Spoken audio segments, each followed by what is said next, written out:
Hello everyone, कैसे हैं आप सब। I hope you are fine. देखिए देखिए आज हम पढ़ेंगे image formation by convex mirror. Image formation by convex mirror. तो यहाँ सबसे पहले हम लिख देते हैं formation image formation by convex mirror. Image formation by convex mirror. तो देखिए पहले हम जाते हैं कि मिरर, कॉन्वेक्स मिरर में हमारे सीधा दो कंडीशन होती है बस। कॉन्केव में हमारा 6 कंडीशन होती है। तो देखिए जैसे कॉन्वेक्स मिरर होता है कि हमने कॉन्केव तो पता है आपको, अगर आपको नहीं पता तो आप हमारी पिछली वीडियो जाकर देख सकते हैं। यहाँ जैसे हमने एक स्फेरिकल बनाया, क्योंकि हमने स्फेरिकल ग्लास से ही काट के बनाया जाता है हमारा मिरर। ये इसका पॉइंट है। देखिए एक हमने यहाँ से कट कर ले ले लिया मिरर, एक हमने यहाँ से कट करके ले लिया मिरर। तो देखिए इस पॉइंट, तो यहाँ से पॉलिश हो गया इस साइड, और ये भी इस साइड से पॉलिश हो गया। तो ये वाली जो हमारी इमेज मिरर होती है, ये होती है कॉनकेव मिरर, कॉनकेव मिरर। और ये हमारी होती है कॉन्वेक्स मिरर, कॉन्वेक्स मिरर। तो देखिए, तो हमने इस पार्ट के बारे में पढ़ लिया है, इस पार्ट के बारे में पढ़ना है। तो सबसे पहले लिखेंगे, पहली कंडीशन होती है ऑब्जेक्ट प्लेस्ड एट इनफाइनाइट या इन्फिनिटी भी लिख सकते हैं। ये साइन इनफाइनाइट का बना लीजिएगा, ऐसे बनता है। तो देखिए एक हमने मिरर पहले बना लेते कॉन्वेक्स का। ये हमने कॉन्वेक्स का एक मिरर बनाया। देखिए ऐसे बना सकते हैं, लेकिन आप कॉपी में ऐसे बनाइएगा। ये ऐसे सीधी लाइन खींचेगा। अगर कॉन्केव होगा तो ऐसे, अगर कॉन्वेक्स होगा तो ऐसे, आप ऐसे बनाइएगा। लेकिन हमने ऐसे बनाया। देखिए इस साइड हमारा पॉलिश हो गया, आपको पता ही होगा इस साइड पॉलिश होता है, पीछे साइड पॉलिश होता है। अब एक हमारा प्रिंसिपल एक्सिस है। प्रिंसिपल एक्सिस क्या है हमारा, ये, क्योंकि देखिए ये हमारा पॉइंट है, इस पॉइंट से इस पॉइंट को, इसको क्या कहते हैं, डायमीटर कहते हैं। डायमीटर हमारा प्रिंसिपल एक्सिस होता है, जो हमेशा स्फेरिकल मिरर से पास होती है, सेंटर से पास होती लाइन, उसको हम प्रिंसिपल एक्सिस कहते हैं या डायमीटर पे कहते हैं। तो ये हमारा पोल हो गया। अब देखिए, अब इसमें हमेशा दो चीज़ें होती है, एक को फोकस होता है, एक होता है कर्वेचर। तो फोकस ये हो गया। फोकस तभी बनेगा, हमें ऐसा नहीं कि फोकस हमेशा नाप के ही रखा जाता है, वो मिरर अपने हिसाब से फोकस बनाता है। ये आप हमेशा याद करिएगा कि हमने यहाँ से 3 सेंटीमीटर ले लिया फोकस, तो हमेशा 3 सेंटीमीटर फोकस रहता है, ऐसा नहीं है। क्योंकि जिस हिसाब से आपका मिरर रहेगा उस हिसाब से आपका फोकस वो अपने अकॉर्डिंग वो फोकस बनाती है।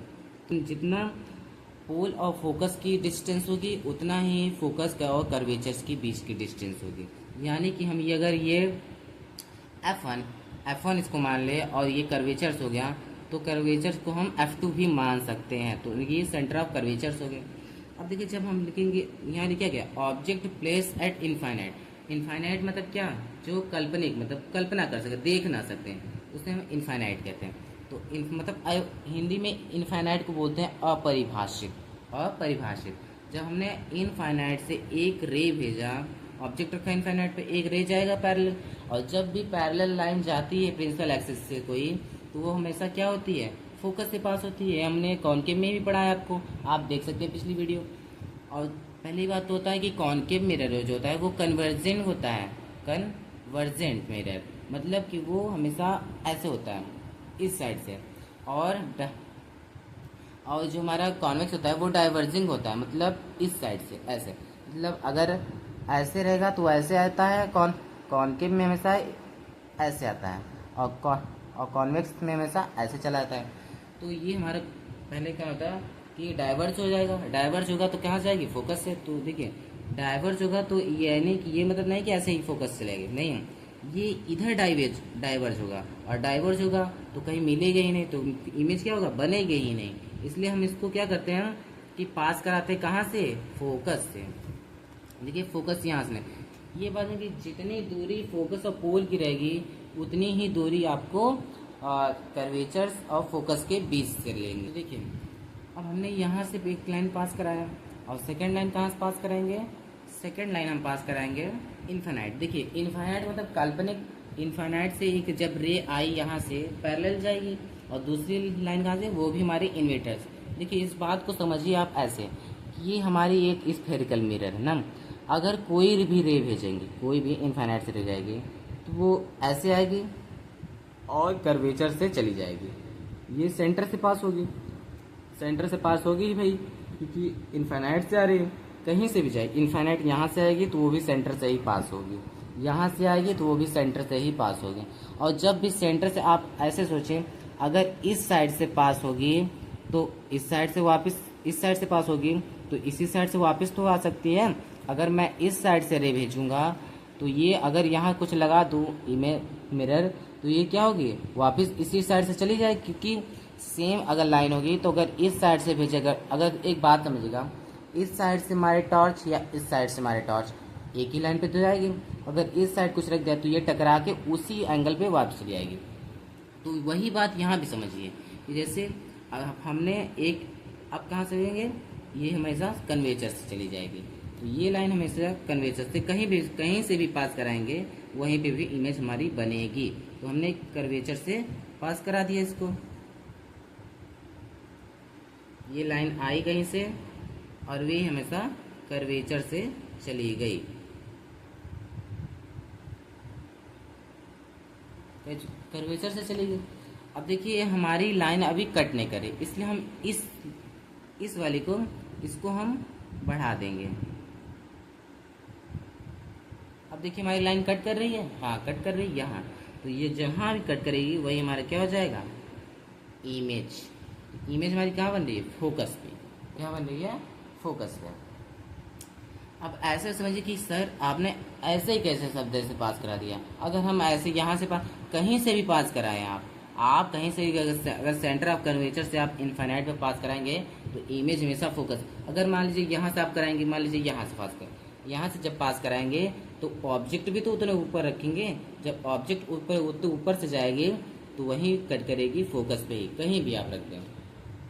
अब देखिए सेकंड कंडीशन, लेकिन इस कंडीशन में पहली बात आपको हमेशा 3 ऑप्शन तक 3 क्वेश्चन पूछे जाते हैं। जैसे पूछ लिया nature of image, nature of image. अब नेचर ऑफ इमेज देखिए, तो ये इमेज पहली बात वर्चुअल बन रही है कि रियल बन रही है, तो इस साइड जब रहता है राइट साइड तो क्या होता है, वर्चुअल, और इस साइड जब रहता है तो क्या होता है, रियल होता है। और ये साइड में दिखती नहीं, ये हमेशा सीधी एकदम इमेज बनाती है, ये हमेशा उल्टा हमेशा बनाता है। तो देखिए, तो हमारा ये वर्चुअल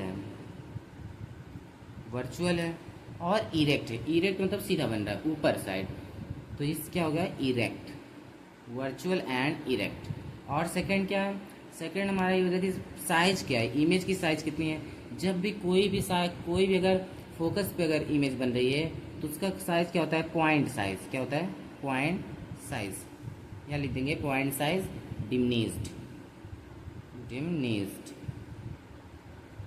और क्या होगा, और हमारा होगा कि इमेज लोकेशन पूछा जाएगा कि इमेज बन कहाँ रही है, तो लिखेंगे फॉर्म्ड एट फोकस, यहाँ बड़ा एफ रहेगा, फोकस की साइन होता है बड़ा एफ में होती है, फोकस पे बन रही है। तो आपको पहला कंडीशन समझ में आया। अब देखिए सेकंड कंडीशन क्या होता है, ऑब्जेक्ट। फर्स्ट कंडीशन हम रखा था ऑब्जेक्ट प्लेस्ड इनफाइनाइट, और तो यहाँ लिख देंगे ऑब्जेक्ट प्लेस्ड अब कहाँ रखेंगे, इनफाइनाइट और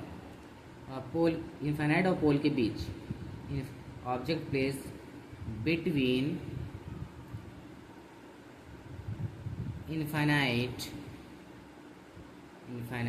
इन्फिनिटी लिख दीजिए, इन्फिनिटी एंड पोल। मतलब आप इनफाइनाइट और पोल के बीच में रखेंगे तब देखिए इसमें दो होता है, या तो आप इनफाइनाइट पे रखिए या तो आप पोल और इनफाइनाइट पे कहीं पे भी रखिए, इमेज हमेशा वही बनेगी पोल और फोकस के बीच। तो देखिए मान लीजिए हम एक बना लेते हैं मिरर कॉन्वेक्स का। देखिए हमने बना लिया एक मिरर, पीछे एक पॉलिश कर दिया। जब पॉलिश कर दिया इस साइड, तो अब क्या हम हमारा सेकेंड स्टेप क्या होता है कि हम इस पर एक प्रिंसिपल एक्सिस खींचें। तो प्रिंसिपल एक्सिस खींच लेंगे हम, प्रिंसिपल एक्सिस, और ये हमारा हो गया फोकस, ये हो गया हमारा कर्वेचर्स, फोकस और कर्वेचर्स। अब देखिए हमने पिछली बार रखा था इनफाइनाइट, अब रखेंगे पोल और इनफाइनाइट के बीच। मान लीजिए इनफाइनाइट यहाँ है, ये पोल है, तो इसके बीच कहीं भी रख दिया हम, यहाँ रख दिए, यहाँ रख दिए हमने। अब यहाँ रखेंगे तो एक रे कहाँ जाएगी, एक रे पैरेलल जाएगी प्रिंसिपल एक्सिस के, तो ये हमेशा फोकस से पास हो जाएगी। आपको पता होगा कि कोई अगर एक्सिस से जाती है प्रिंसिपल एक्सिस के पैरेलल तो हमेशा फोकस से पास होती है। तो ये हमेशा डाइवर्ज होके फोकस से पास हो जाएगी, फोकस से पास हो जाएगी, डाइवर्जिंग साइन बना लीजिए। अब ये हो गया। अब देखिएगा कि सेकंड लाइन कहाँ से पास है, उस इनफाइनाइट पे रखा तो हमने कर्वेचर्स पे पास करेगा, क्योंकि वो इनफाइनाइट से आ रहा था, कहीं से भी आ सकता है। अब लेकिन हमने जब ये इनफाइनाइट और पोल के बीच में कहीं भी रखा तो हमें कहाँ जगह ऑब्जेक्ट से कर्वेचर्स तक, ऑब्जेक्ट और कर्वेचर से रे जाएगी। तो ये हमारा यहाँ से हमने एक रे भेजा, ये कर्वेचर्स पे जाएगा। जब कर्वेचर्स पे गई तो हमारी लाइन ऑब्जेक्ट कहाँ कट रही है, यहाँ। मतलब इस बात से हमें ये समझ में आता है कि हमेशा कॉन्वेक्स मिरर में दो होता है। अगर हम इनफाइनाइट पे रखेंगे तो फोकस भी बनेगी, और अगर इनफाइनाइट से हल्का सा अगर इतना से भी आगे बढ़ा दें तो हमेशा फोकस और पोल के बीच बनती है। बस आपको इतना, क्योंकि मैक्सिमम इमेज हमेशा फोकस तक ही बनेगी, तो इसलिए हमेशा ये फोकस और पोल के बीच में रहेगी या तो फोकस तक ही रहेगी। नेचर्स की बात की जाए तो देखिए नेचर्स क्या होता है इसका, natures of image, natures of image. तो देखिए सबसे पहले इमेज वर्चुअल है कि रियल है। तो देखिए इस साइड हमारा बन रहा है और इस साइड हमेशा क्या होता है, वर्चुअल होता है। इस साइड क्या हमारा रियल होता है। और इस साइड हमेशा, जब एक बात और बता दें आपको कि जब इमेज हमारा वर्चुअल बनती है तो हमेशा उसकी साइन प्लस रहती है, और इस साइड जब रहती है तो माइनस में होती है। बस ये भी आपको अभी इमेज फॉर्मेशन पढ़ा दिया जाएगा, अच्छे तरीके से आपको समझ में आ जाएगा। अभी आप फिगर देखिए, तो देखिए तो यहाँ क्या होगा, वर्चुअल और इरेक्ट, वर्चुअल और इरेक्ट। और क्या होगा, और जो हमारा साइज होगा वो हमारा होगा स्मॉलर ऑब्जेक्ट, मतलब ऑब्जेक्ट से छोटा रहेगा, स्मॉलर ऑब्जेक्ट या स्मॉल ऑब्जेक्ट, स्मॉलर ऑब्जेक्ट। अब देखिए और इमेज बन कहाँ रही है, तो यहाँ लिखेंगे form at between pole and focus, pole and focus, pole and focus से बनेगी। तो फ्रेंड्स यहाँ तक आपको अच्छी तरह से क्लियर हुआ। अगर आपको समझ में आया हो तो चैनल को सब्सक्राइब कर सकते हैं, क्योंकि हम आपको ऐसे वीडियो लाते रहते हैं। अभी हमको लेंस भी पढ़ना है आपको अभी, क्योंकि मुझे सर्दी हुआ है इसलिए मैं लाइव नहीं आ पा रहा हूँ। इसलिए जैसे मैं ठीक हो जाऊँगा मैं आपको यूट्यूब पर लाइव आऊँगा और आपको लाइव चैप्टर पढ़ाऊँगा। तो अगर ऐसे वीडियो देखने के लिए आप स्टडी ग्रुप ऑफ इंडिया को सब्सक्राइब करें और बेल आइकन को ज़रूर दबाएं।